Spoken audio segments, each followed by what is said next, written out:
Hey, welcome to the Friend to Friend podcast. On today's episode, we're joined by Dr. Andy Yarborough. He's a licensed clinical psychologist and founded the Well Clinic right here in Baton Rouge, Louisiana.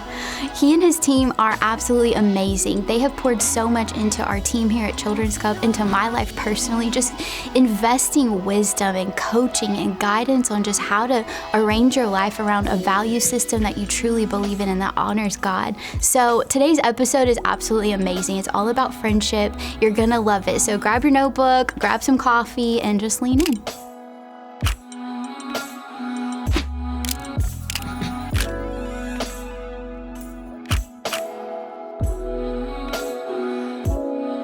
Hey everyone, I'm Tori Townley. Welcome to our Friend to Friend podcast. I'm here with Dr. Andy Yarborough. Hi. Hey. How are you? I'm great. Good. Awesome. I'm so excited to have you here. You, for people who don't know, you're a licensed clinical psychologist, yes. Right? Okay. So big title. Yeah. But we love you so much. You and Dr. Melody have been such a gift to Children's Cup, to our whole team, to what we do around the world. You've been a gift to me personally in my life, just coaching and counseling. And you guys are just amazing. And you do so much in the local community. In your own words, can you tell us a little bit about the work that you do and what makes you so passionate about it? Yeah. Well, thanks for having me. This is awesome. I love Children's Cup and just being on mission with you guys and being able to do this is amazing. The word passion means to suffer. Worded the question wrong. Yeah, we got, no. I think it's a great question. So I think when you talk about like, what are we passionate about, it's like, what have we been willing to sacrifice for and why? And I think our mission is we guide people into hope, wellness, and life. And I decided I was willing to sacrifice for this on a trip to India when I was 19. We went to play basketball, and they took us to some of the worst possible places just because we had basketballs.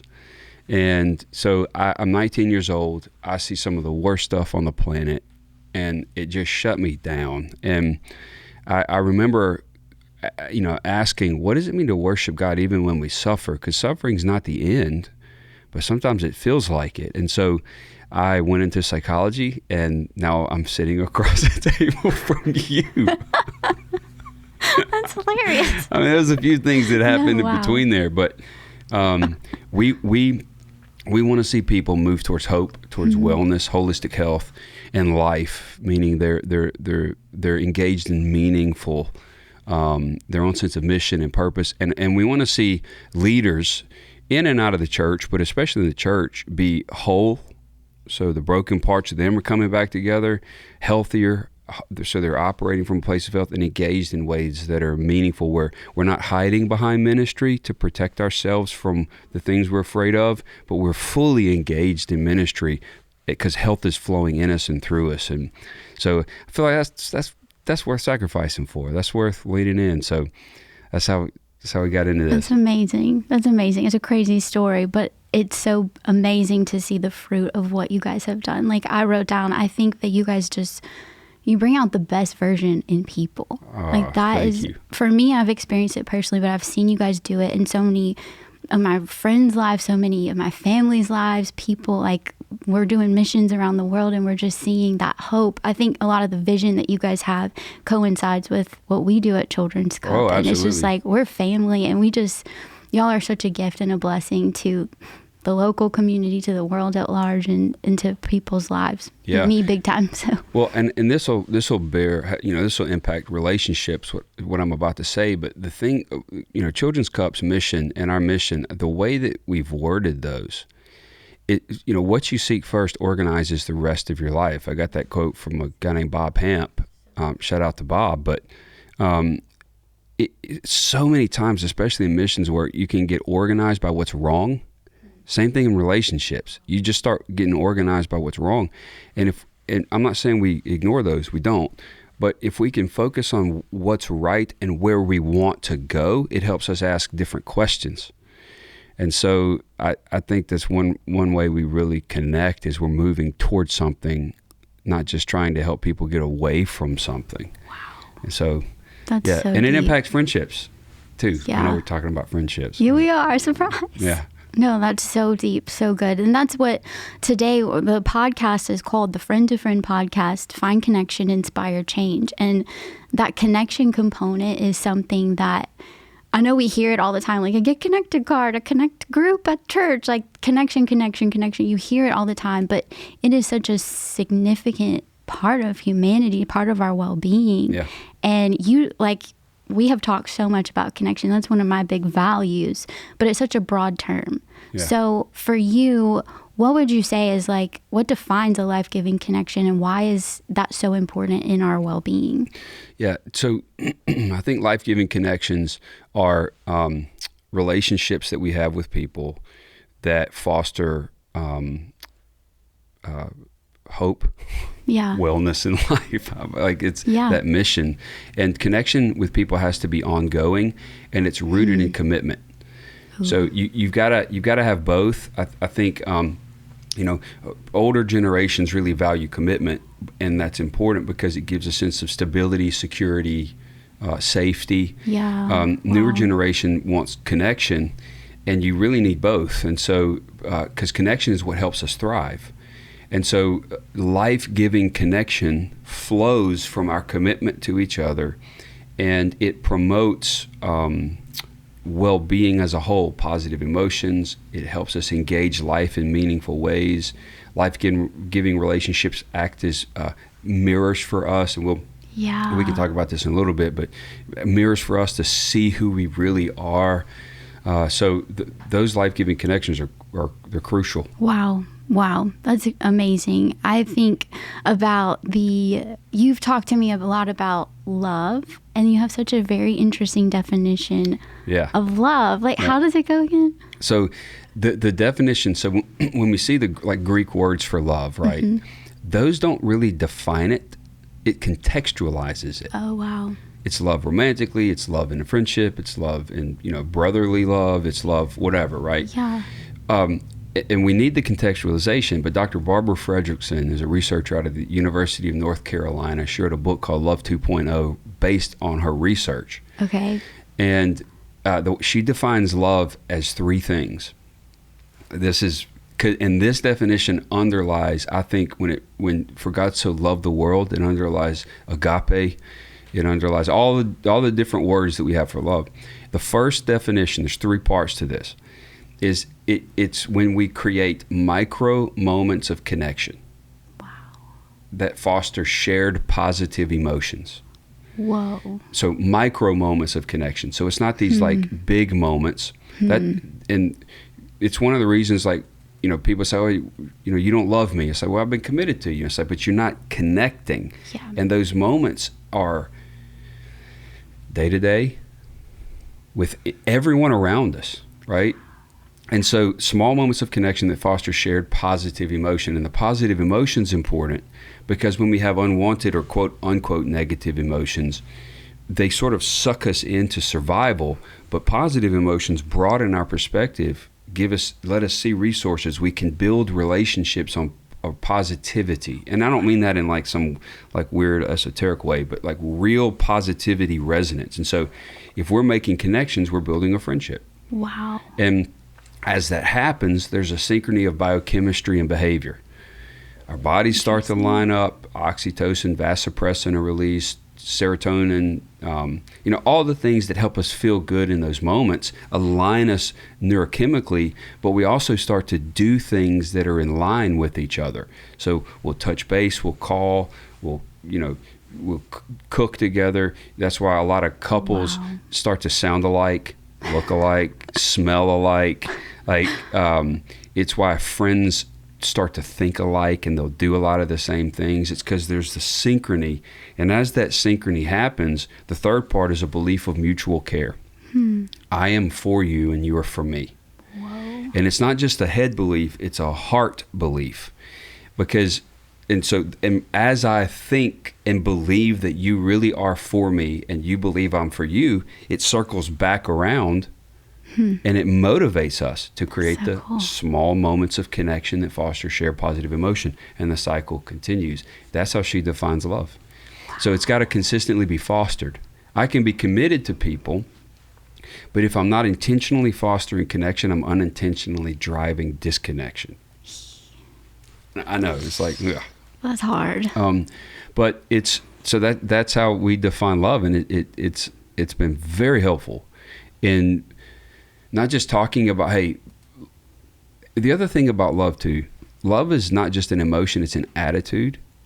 And attitudes don't have to be felt to be fostered.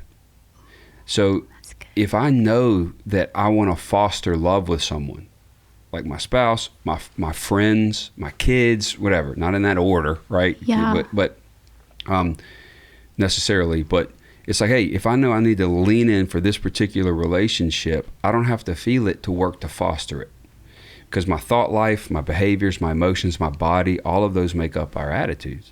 So I can engage those and trust that over time I can feel it. Wow. But there's got to be reciprocity there, It's and big. otherwise boundaries need to be set. But yeah, that's how we define love, and it's really helpful in operationalizing it or knowing what to do with it. Yeah. Wow. I love that so much. I love that.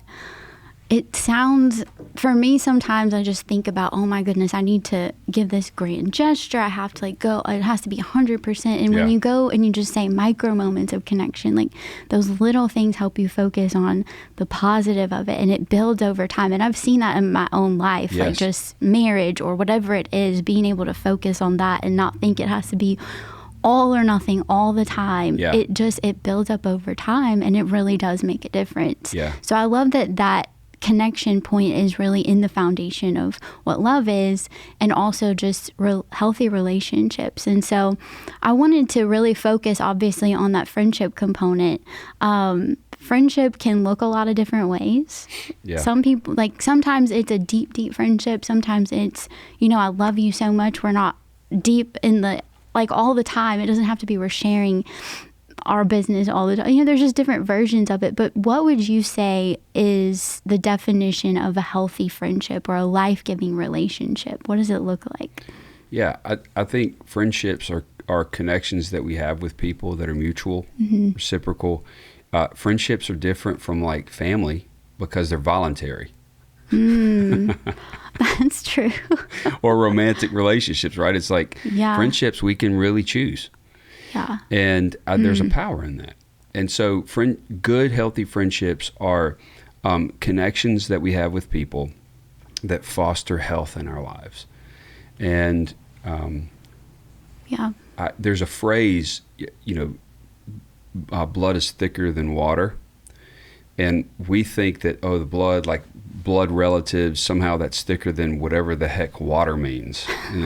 But the phrase, as much as I can tell or research, is the blood of the covenant is thicker than the waters of birth. So what that really means is if you and I go together, if we do life together, if we go to war together, we bleed together, that's often thicker than just a shared womb. So it's like, it's a great idea. It was a great conversation. But the idea is like, though. Hey, doing life with people is what really connects us because of the definition of love. And so I think when you talk about good, healthy friendships, it's having people in our lives that step into the trenches of life with us, not to stay there, but to be present with us in it. And did I answer your question? No, you did. And that's so good, because I think I was just thinking about it today in friendships, and sometimes it can feel like family's family, like you're there no matter what. But friendships they can almost feel like a luxury. It can feel like a lot of work. It can feel like I can do without that. It's not essential, or it just got too messy and I got other things to deal with. You know what I'm saying? But how do you shift the narrative? Because I think what you're saying is we need friendships. We need that to be healthy in our lives, and it's a gift. It's an investment. It's a commitment. It takes work. What do you say to people who are like, I don't have time for that. I don't have energy for that. I see the value, but it's a lot. You know what I mean? When it gets harder. Yeah. Well, I think helping people understand that friendship can't be aspirational values. It's got to be a core value. Because if something's not a core value, you're not willing to sacrifice for it. That's true. And like even with family, I mean, you got family, siblings. I've got siblings, and what I found through the years is there are times I've been closer to my siblings than other times, and I've had to like work to foster that connection or that friendship with the commitment's there, period, right? Like, that's kind of you guys. I think your family operates that way. My family operates that way, but the connection piece is different. And I think when you talk about our friendships are just too hard, I would say, one, really evaluate why you're saying that to yourself. If you have a part of yourself that is trying to convince you that friendships are too hard, you probably should take a step back and go, what is this part really protecting me from? Parts work. Yeah, parts work. I love parts work. What is this part of me trying to protect me from? Like, why do I believe friendships are too difficult? Maybe we've been hurt in the past and we don't want, maybe we're just overwhelmed right now and we need to pay attention to that. But I think changing the narrative of relationships often starts with first, not changing interactions with others, but how I listen to that part of myself and bring that part to the table, and then realizing the benefits of friendship. Like friendship has holistic benefits, spiritual benefits, being involved in community. Spiritually, we don't get stuck in the echo chamber of our own minds. We can reflect back to each other that, no, you're loved. I'm with you. I had a moment once where, even relationally, to know we're not alone, so it protects against loneliness. Loneliness increases mortality rates significantly. Dang. In fact, the UK appointed a minister of loneliness. Are you serious? Yeah, I don't know if I'd have named it. I might would have named it like the minister of connection. Probably. It's like, I'm going to minister loneliness to you. It's great. Thanks. I really appreciate that. Grateful. I'd want to run away, it's like, but I've just got this image right now of lonely coming to minister to me. It's like, no, thank you. But it's such an epidemic that they thought it was important enough to have somebody in their cabinet to deal with it. And, so I had a friend once, it helped that he was a cardiologist, but I was in the ER. They thought I was having a stroke and a heart attack. It was terrible. I do not recommend it. It's not funny. Sorry. It's okay. No, it was several years ago, but he walks in and starts cracking jokes. And I'm laying in the room. I've got my terrible headache. And that moron, Leon, shout out to Leon. It helped. Again, it helped. He's a cardiologist. He was like, your heart's fine, bro. So, but he just came and sat with me. Wow. And that with Mel, my wife, and Leon just sitting there, it's like, man, I'm going to be okay. There's hope just because of their presence. And that's incarnational ministry. Wow. Presence is powerful. When we have friends and are able to leverage our presence, not practice, not telling people what to do, just showing up for people. So it's a game changer. And so I think changing the narrative first is about evaluating us, being aware of the parts of us that says, I don't need friendship. Why? Yeah. We don't trust people. Why? Wow. And being willing to dig into that. And two, understanding the value of it, not just for us, but in who we are and the value that our presence brings to the lives of other people. That's how I think we start changing the narrative. That's so big. That's so big and such a great perspective shift, especially if you're thinking that way. I don't know. I think about this idea of, you mentioned the reciprocal nature of friendship. Yeah. So sometimes I think it's easy for us to put out friendship, maybe. Sometimes for me it is. Like I can show up and send you a text on your birthday, or I don't text people back. I'm sorry. That's a bad friend move. I'm known for not texting people back. Great. Okay, good. Yeah. It doesn't define my friendship though. Mel saw me all the time. She's like, sweet Lord, Andy. It's bad. And then if you know it's bad, it's worse. Yeah, like it's just, 100%. I'm done and give up. Anyway, sorry to all the people out there. But I think about, sometimes I can be more confident in showing up for people. You just set somebody free. I'm sorry. They're like, oh, she apologized. Not sorry. It's good. Oh, boy. It's easy sometimes to be the giver in the giving position. Yeah. But it's so much harder to be able to be in need, to accept help from someone else, to accept that sometimes I'm here to meet your needs, but I also have to accept help from you. I have to hurt. And there's a vulnerability component in that. What role does vulnerability have to play? Because that's where it starts. I see a lot of walls go up in friendships. Like, our friendship was this far, but it can't go any farther because I'm not willing to be that vulnerable. Yeah. You know? Brene Brown's done great research in this. I love her. Yeah. Yeah. And when you think about vulnerability,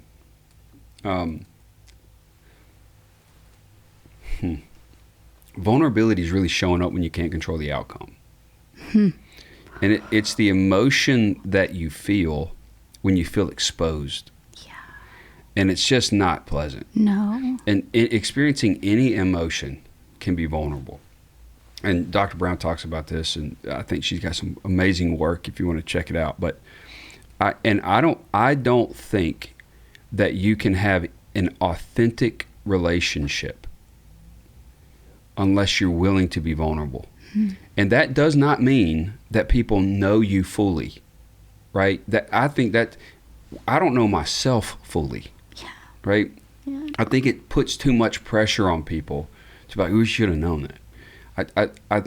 But if I am willing to engage in the journey of vulnerability, in the process of vulnerability, if I'm willing to apologize, or if I'm willing to learn to say what I need from you, if I'm willing to, then that's what we're looking for. Yeah. We're not looking for perfection. We're looking for people who recognize, no, I need to work towards integration. I need to work towards vulnerability. That's when you know, okay, I can trust this person. Yeah. They're still going to hurt you. I'm still going to hurt you. I'm still going to get hurt. But it's about being willing to risk entering into relationship with people. And I think you really start to understand who can be a good friend. You can have great acquaintances. You can have, and I would say good friendships. Mm-hmm. To have authentic, life-giving, deeper friendships with people, you got to have vulnerability. Yeah, that's essential. And vulnerability regarding your own emotions, vulnerability regarding your thought life, vulnerability regarding what you want to do, your behavioral tendencies, vulnerability regarding what's going on in your body, how you want to engage the world around you. Like, that's the kind of, it's like vulnerable about what? Vulnerable about your experiences. Dang. So think about the emotions that you have, or the thoughts that we have we don't want to tell people. We've got to have people in our life where we can say those things out loud. And that's when you know, okay, this is moving past great acquaintance, have fun. This is moving into friendship, like real, authentic, vulnerable friendship. That's so big. And such a gift. It is a gift. Such a gift. A huge gift. Yeah. I think about friendships in my life, and there are just times where you're like, this one, like, I've never had a friend. Like, God just sent me this one, and then we just connect. Like, you just treasure that when you come across it. It doesn't just happen. Nope. Like you said, it takes the investment, it takes the commitment, but there's just people, every now and then you just find that you just click. It's like, wow. Yeah. That is a blessing. What would you say to someone who's out there and just like, I'm in a place where I'm having trouble finding connection. I don't even know where to look. Like, I need an app for best friends. Yeah. You know?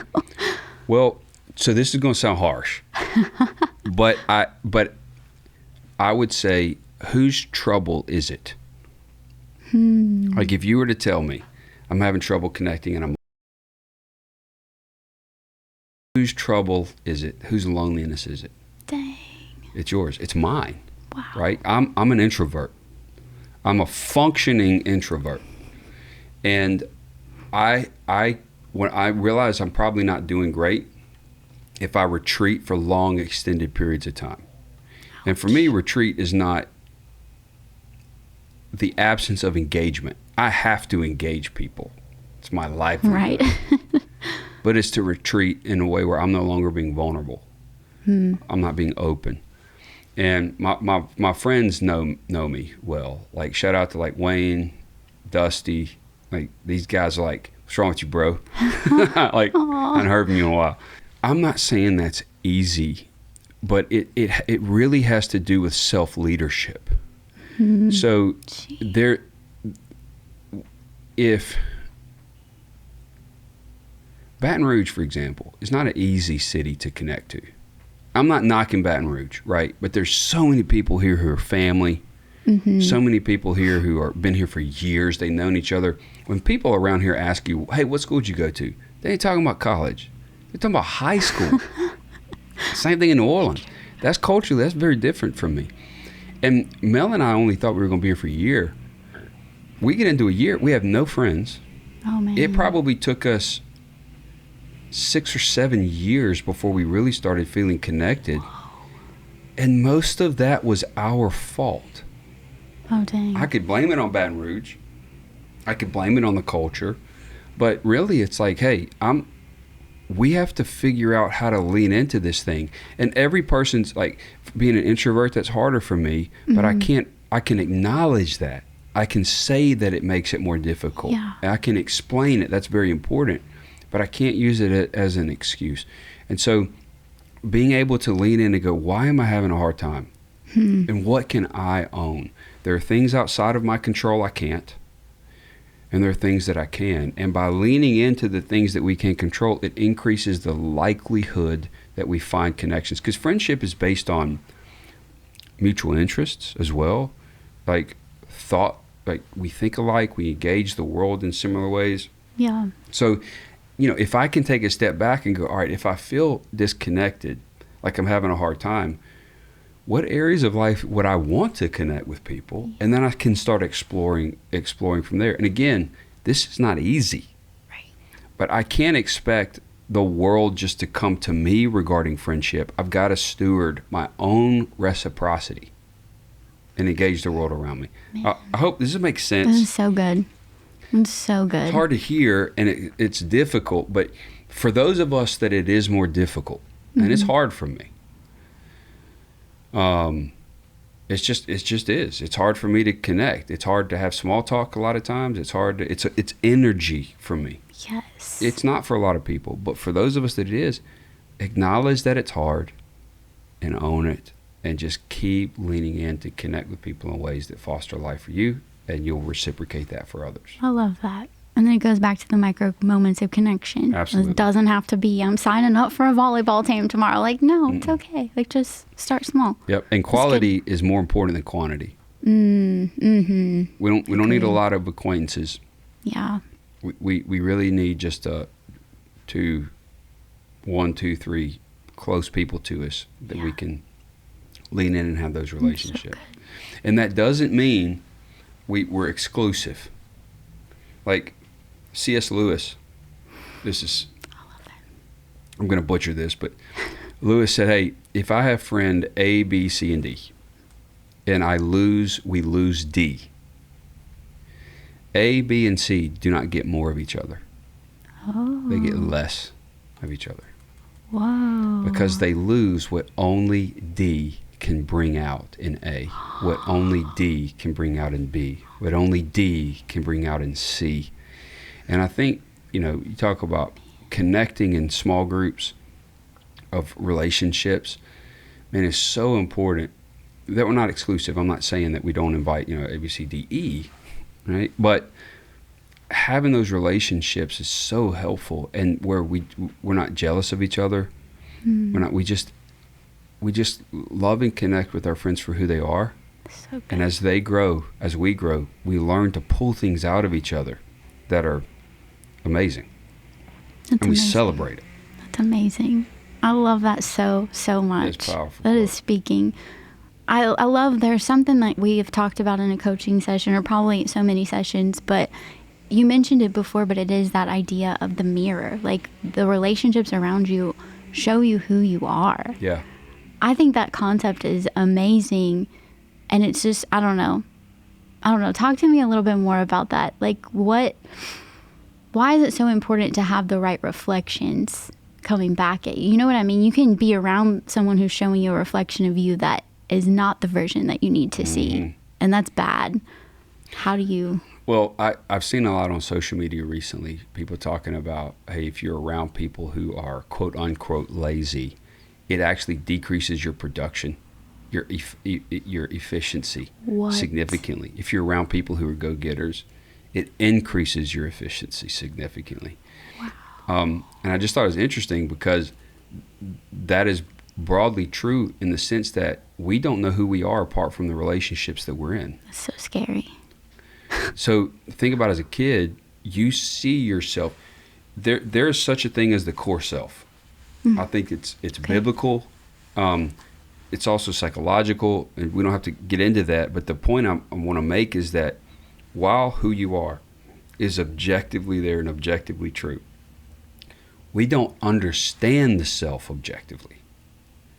We understand it subjectively. We understand the self relationally. That's why we want to see ourselves in the mirror of Christ, because he reflects back to us who we really are by design. Wow. But the church and our friends, we have to have relationships. So growing up, we don't know who we are apart from the mirror we see in our parents. Yeah. So if our parents are relatively healthy, then they don't need to be perfect, but they're reflecting back healthy identity. So you are. But if I grew up seeing myself in the mirror of a cloudy and broken mirror, I think I have 3 heads and I don't even know what I really look like. And that's how I walk through the world. That's how I walk through life. So, without good, healthy mirrors, we do one of 2 things. We live based on what we have seen in the mirror of unhealthy people, what they reflect back to us. Wow. Oh, I'm not worth people's time, because that's what I've seen. People leave. I'm not filling the blank. And or we get stuck in the echo chambers of our own thought life. But even those thoughts are shaped socially. Wow. We can't escape it. So fostering healthy relationships, one way to think about it is what kind of mirrors are important for me to look into on a daily and weekly basis. And it's not just mirrors that are like, you look amazing. It's mirrors that are like, hey, that's out of place. Yeah. Wow. Thank you. That's the vulnerability piece. Right. Wow. It's super vulnerable, super exposed. Yeah. But it's so important. Yeah. Wow. That's crazy. I wanted to ask you, I think it is big. Friendship sounds like this happy woohoo thing, but it's so much bigger and deeper than we realize. And it takes, I know we've talked about it, but it takes a lot of effort, and it is easy to just, like we said before, I don't need that. It's easy to just kind of walk away. But you've mentioned enough for us to realize, like, this is essential. This is part of our life. This is part of what we need this. But sell me on it more. Like, I'm just thinking about, I love you, Josh, but like my husband, he's like, I got work, I got family, I don't have time to go do this or that. But you mentioned some of like the actual physical health benefits. Like, what, from a psychologist perspective, what are those benefits? Like, you actually need this for your well-being, for your long-lasting life, the loneliness aspect, biological. What are the benefits? Well, we are made to be in relationship. Yeah. We're not created to be alone. Period. So when you are around other people, your body functions the way it's supposed to. Period. Wow. Like, loneliness increases mortality rates like smoking several packs of cigarettes a day. That's I don't remember insane. the actual number on that, but it's significant. Other people's presence decreases cortisol production.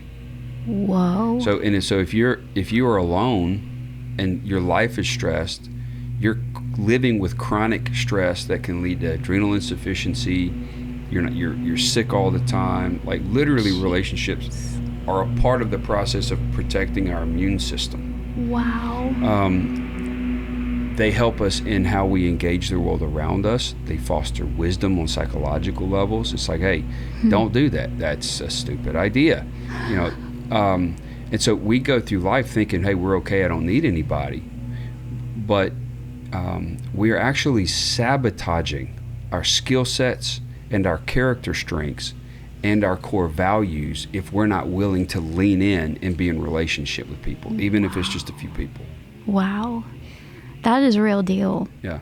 And it starts with a relationship with ourselves. Like if you're saying, I know I mentioned this earlier, but if you're saying, hey, I don't need relationships, we have to ask ourselves, why are we saying that to ourselves? Yeah. Maybe it's because most of our experiences have been bad, broken mirrors. That sucks. But it doesn't mean that we still don't need healthy relationships. So it might be that one of the relationships that people start with is a coaching or counseling relationship. Somebody that it's not just a mirror, but that can help you explore your inner world, and then know how to start reaching out to other people from your health, not just from a place of unhealth. That's so good. I think that's really important. That's so good. Because you could hear this and go, I'm going to start making relationships.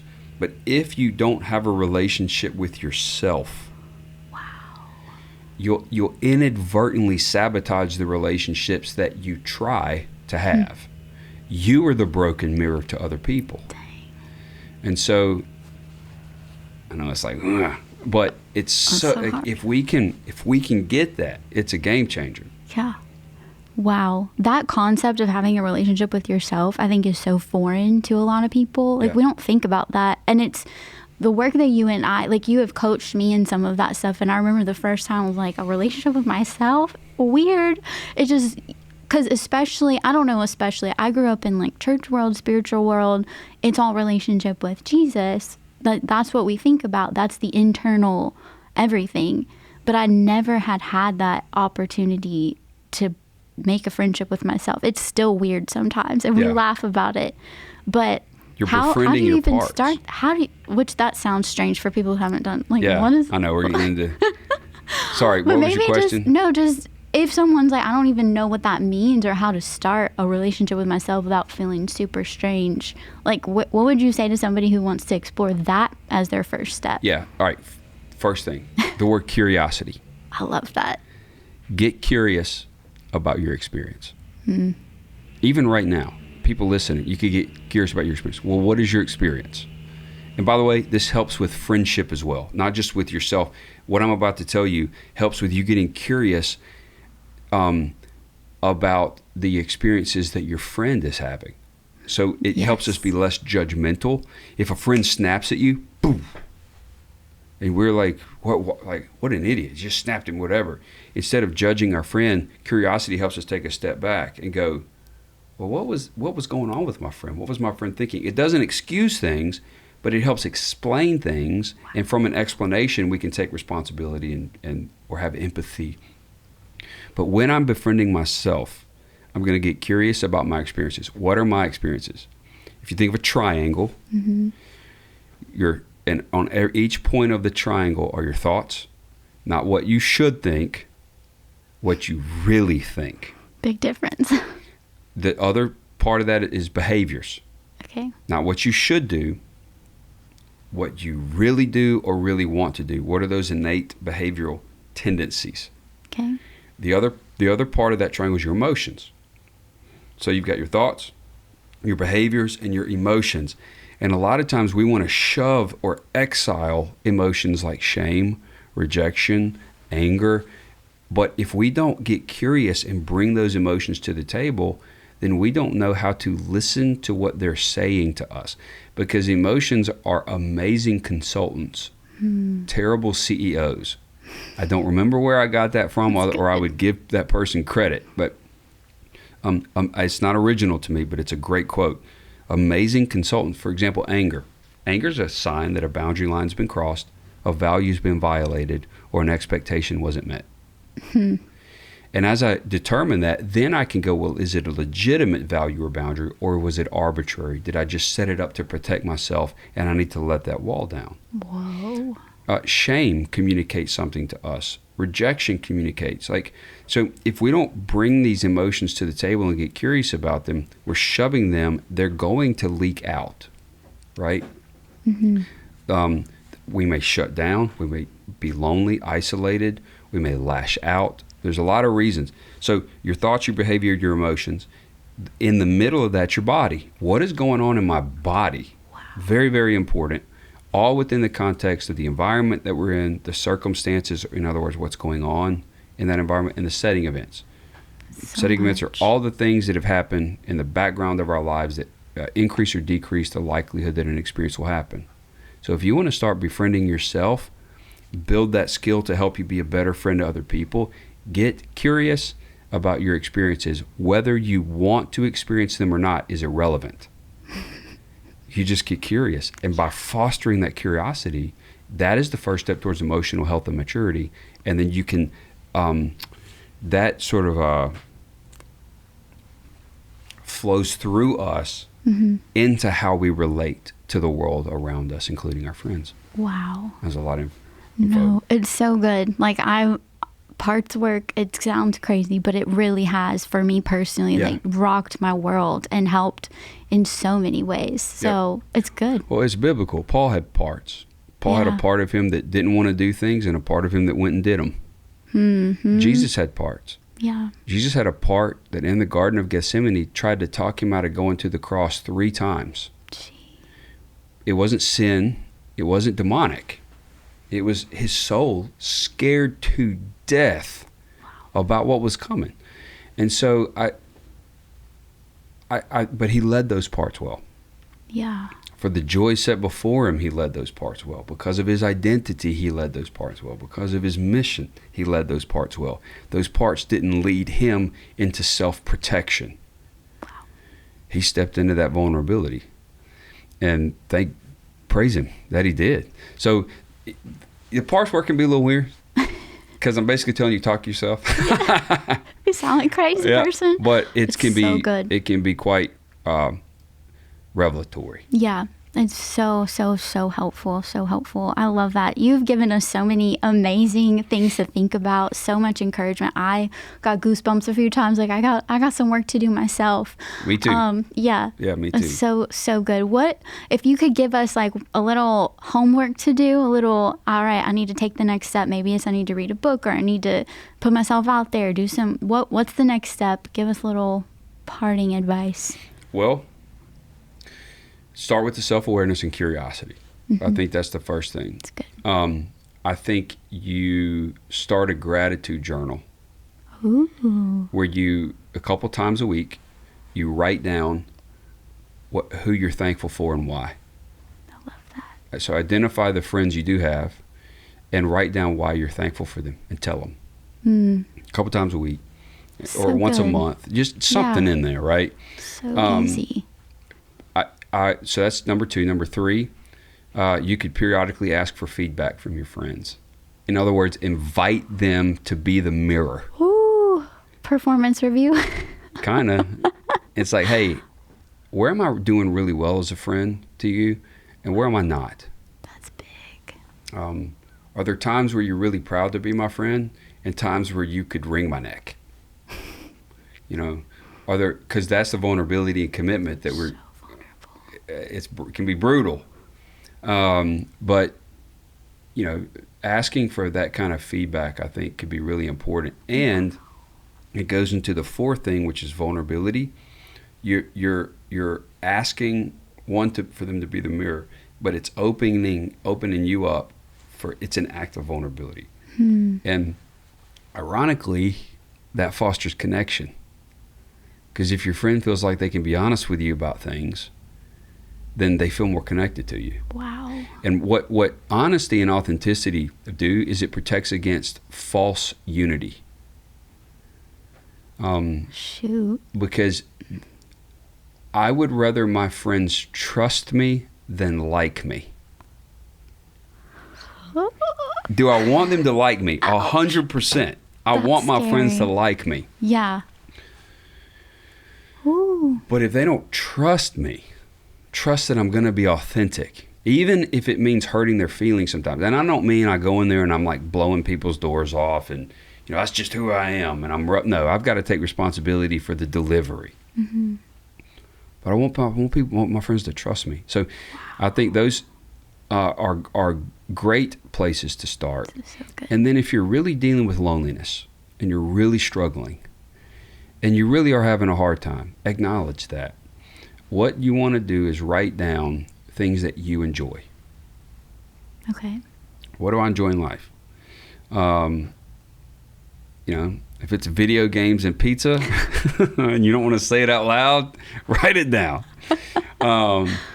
It could be reading. It could be listening to science fiction.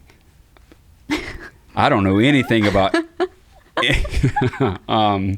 it could be fill in the blank, right? Write those things down. Okay. And let that be the starting point for how you explore the community you're in. Whoa. So good. If you're really struggling to connect with people, but you have this love for, the Enderverse. Right. Somebody out there. Yeah, then you start looking around or putting stuff out on social media. It's like, hey, I'm going to meet here for coffee if anybody wants to talk about, Ender Wiggin. Yes, I'm weird. But that's a place to start. Yeah. And to commit to it. But what you're doing is you're starting from your own interests. That's not selfish. That's self-care. Because you need good connections with people. So good. So there could be some homework for people who are really struggling in those areas. That's some of the best practical, doable homework I've ever heard. Hey, take it with you. I love it. Yarborough. That's so funny. You're going to have so many people from this podcast be like, hey, I heard you were a friend of this. Yeah, I just finished Children of the Mind, too. Okay, oh my gosh. This is amazing. I've got one buddy who, he and I talk so much about science fiction. Shout out to Rants. But he's really helped me expand my fantasy sci-fi reading. My world's so nuts in reality. It's like I gotta get out of this fantasy. Yeah, I love it. Rance and Dusty and Brandon and Wayne. Yep. We love y'all so much. Best Friends is dedicated to them. Yep. That's cool. For anybody who wants to follow the amazing work that you guys do at the Well Clinic, you guys have so many amazing resources and now a podcast. Yeah. So much. How can they get in touch or follow you guys? All right, a few things. MyWellClinic.com is our practice, and it's a community-based connection. We are actually by the end of this year should have neurofeedback launched. Oh, wow. I'm excited about What's that. neurofeedback? So neurofeedback is a brain intervention. So if you're struggling with like emotional regulation or whatever, or if you just need more focus, that's big. If you have sensory issues, a lot of kids with ADHD, it's helpful for. So it's a body-based intervention in addition to counseling and things. So I'm excited about that. But that's mywellclinic.com. We've got a great team. If you want to know about our resources, go to mywellco.life. Okay. For My Well Community, but it's mywellco.life. And you'll be able to find like access to blogs and material. Rhythms is a resource that we have that people can check out. That's myrhythms.life, but you can get there from mywellco.life. Okay. My Instagram is mywellco.life. It's all the same. Yeah, it's consistent. That's good. So mywellco.life. And then we launch our podcast November the 6th. It's called My Well Lab. Yay. So I'm excited about it. That's iTunes, Spotify. It'll be everywhere you can stuff. get. Yeah, November the 6th, My Well Lab. I'm so excited. With me and my buddy Tay and then a bunch of people we bring on. Oh my gosh, that's amazing. I'm so excited. I cannot wait. All right. Thank you so much. Thank you for having me. This has been so much fun. Yeah, this is great. So convicting and encouraging. But we love y'all so much. Thank you for all you do. Thank you for bringing out the best in all of us. Thank you. That's awesome. Thanks for having me. Thank you guys Go so Children's much. Cup. We'll see you next time. Bye.